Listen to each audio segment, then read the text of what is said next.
Welcome back, deep divers. Today we're going deep on something, well, pretty close to home.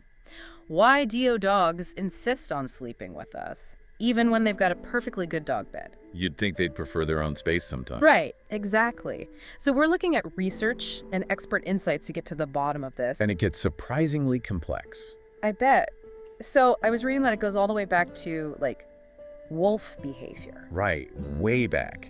Their ancestors, wolves, slept all piled up. In dens, right, to stay warm. Warmth plus protection. More eyes and ears alert for danger. So that behavior, deeply ingrained, even after all these years of, domestication. So when our dog snuggles up to us... They're tapping into, ancient survival strategies. Pretty cool, huh? It is. But I've always figured, okay, part of it is they're warmer than us, so they're seeking our body heat. True, dogs run hotter. But there's this thing, oxytocin, the love hormone. Right, I've heard of that. But it's in dogs too. Oh, yeah. And physical contact triggers it in both humans and dogs. So you get this, feedback loop of good feelings, security, less stress. Makes sense. So basically, it's not just cozy. It's like a chemical love fest happening. Exactly. You cuddle, they cuddle back, more oxytocin, everyone's happy. But there's also the vulnerability aspect. Oh, right. I've heard sleep is when dogs are most, unguarded. Totally. So by choosing to sleep near you, your dog's saying, hey, I trust you to protect me. It lets them totally relax. Wow, I never thought of it like that. So they actually sleep better because we're there. It's a big security blanket, basically. It lets them fall into deep sleep, knowing their humans got their back. That's pretty amazing. Right. And it's not just good for them, right? I read that it can benefit us humans, too. Lots of owners report better sleep when sharing a bed with their dog. Less anxiety, too. Is it just the company, or is there something more? Think about it. Rhythmic breathing, that warmth, the feeling of companionship, all adds to a sense of calm. Like a natural sleep aid. But I know some people worry, letting your dog in bed, doesn't that make them think they're dominant? Like the alpha of the pack? Yeah, that whole dominance myth. It's not about who sleeps where, really. True leadership, that's about consistent training, clear boundaries, meeting your dog's needs. So more like being a reliable guide, not a dictator. Exactly. And frankly, not every dog wants to be a cuddle monster. So if they don't, does that mean they love us less? Not at all. Like people, dogs have different comfort zones. Some thrive on closeness, others need space. Respecting that is huge.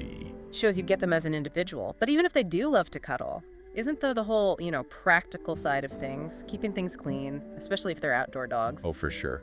Being responsible about bed sharing means hygiene is key. Wash bedding often.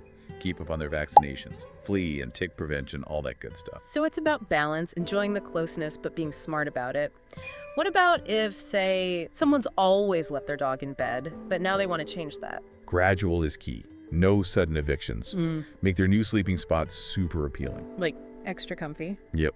Lots of praise when they use it. The goal is they associate it with good stuff, not punishment. Makes sense. So, patience, understanding, maybe a little spoiling. But before we go further, I gotta ask, anyone else's dog burrow under the covers? Oh, that's a whole other story. And a great topic for our next deep dive. Okay, so those dogs who burrow under the covers. Why? That den instinct again, right? Amplified. Totally. Yeah. Warmth, security. But being under the covers, it's next level. Yeah. Blocks out all the sights and sounds. Your own little sensory deprivation chamber? Is that why it seems like, anxious dogs do it more? Could be. Plus that weight from the blankets. Almost therapeutic. Releases endorphins, good for mood, even pain relief. Like a weighted blanket, but for dogs. But I'm sure some just, enjoy it, anxious or not. Oh, absolutely. Personal preference. Just like some people need that heavy blanket, others want a sheet. But even burrowing, it ties back to that ancient need for a den, that safe space. It really shows how deep that human-dog bond goes. Even if we don't always get it, we're creating these little rituals of trust, affection. I love that. Rituals. And speaking of, we focused on what the DG gets out of this sleeping thing. But what about the J-Joy for us? Oh, totally. Those snuggles, the feeling of their fur, it's mood boosting for sure. It goes deeper than just the physical though, right? For a lot of people, having their dog there, it's comfort, security. Yeah.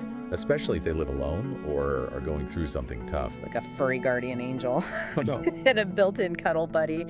What about those times when, your sleep companion turns into a bed, HOG? The territorial slumberer.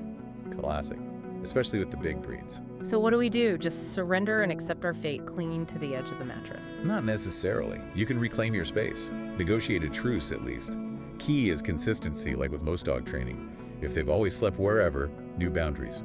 Takes time. No more caving to those puppy dog eyes. Tough, but yeah. Decide what works for you, stick to it. Gently guide them back to their spot every time. And positive reinforcement. Praise when they stay put. Makes it clear it's good, not punishment. So boundaries, consistency, making it positive. If we're struggling, is it trainer time? Could be. They can give personalized tips. Because everyone deserves a good night's sleep. Humans and dogs. And a well-rested dog. Usually a happier dog. Better behaved too. True that. But sometimes, even with the best training, you get those moments when your peaceful sleep is shattered by less than desirable dog behavior. The nighttime antics. You mean like the barking in their sleep? Or the super cute but disruptive doggy dreams. The twitching paws, the little whimpers. Sometimes they're even like sleep running. It's like they're living another life right there in bed with you. And it's fun to imagine them chasing squirrels, but less fun when those dream squirrels are kicking you in the ribs at 3 a.m. Exactly. So how do you handle that? First, rule out any medical stuff. Excessive barking, restlessness could be something more serious, so check with your vet if anything seems off. But if it's just like overactive dreaming, there are things to try. Like more exercise during the day? Tired dog sleeps better, exactly. For the barkers, maybe a calming bedtime routine helps. Massage, soothing music, even a white noise machine to drown out those dream squirrels. And if all else fails? Earplugs for the humans. A classic bed-sharing survival tactic. But honestly, every dog's different. Some are sound sleepers, others prone to antics. Like us, no one-size-fits-all for perfect sleep. Finding what works for both of you, but let's be real. As much as we love the, heartwarming side of this, there's also the dog hair. Muddy paws, not always a picture-perfect cuddle puddle. Right, it comes with its own hygienic hurdles. Yeah. So how do you keep things clean when you've got a furry friend in your sleep sanctuary? That's what I wanted to know. Give us the bed-sharing survival guide. First, dog proofing is key. Washable bedding, high quality. Something that resists pet hair and odors. Because, let's face it, dog hair, it finds a way. It's a talent they have. So, washable bedding, check. What about the inevitable muddy paws after a walk? Good doormat and a paw wiping routine. Make it a habit. Wipe those paws before they even step foot in the bedroom. And keep some pet-friendly wipes handy for those, oops moments. Yeah. Accidents happen even with the best trained dogs. Speaking of accidents, potty training. Gotta mention that. Huge. If you're even thinking about bed sharing, especially with a puppy, make sure they're fully potty trained first. Even with trained dogs, a designated potty break right before bed can help, just in case. So we've got washable bedding, paw wiping, potty breaks, anything else? Regular grooming. A well-groomed dog sheds less, meaning less fur on your bed. Brushing also helps distribute those natural oils, which can cut down on odor. It's not just about looks, it's about a healthy sleep environment. And while we're on health, we should mention, sharing a bed, it's not always risk-free. Good point. For people with allergies or breathing problems, sleeping with a dog can make things worse. Even if you're not allergic, their dander, saliva can be triggers. And then there's the small risk of, transmitting parasites or infections, even with good preventative care. Fleas, ticks, that sort of thing. Exactly. So, weighing the benefits against those potential risks is important. Talk to your doctor, your vet, if you're worried. The goal is a sleep environment that's enjoyable, A&E safe for everyone. This has really made me think about all the things that go into this decision. It's not as simple as, yes, share a bed, or no, don't. It's personal. Depends on your life, what you prefer, and of course your dog's needs too. There's no right answer. As long as we're aware of the challenges and creating that safe, happy sleep environment for everyone. Exactly. And remember, even if you don't share your bed, it doesn't mean you love your dog any less.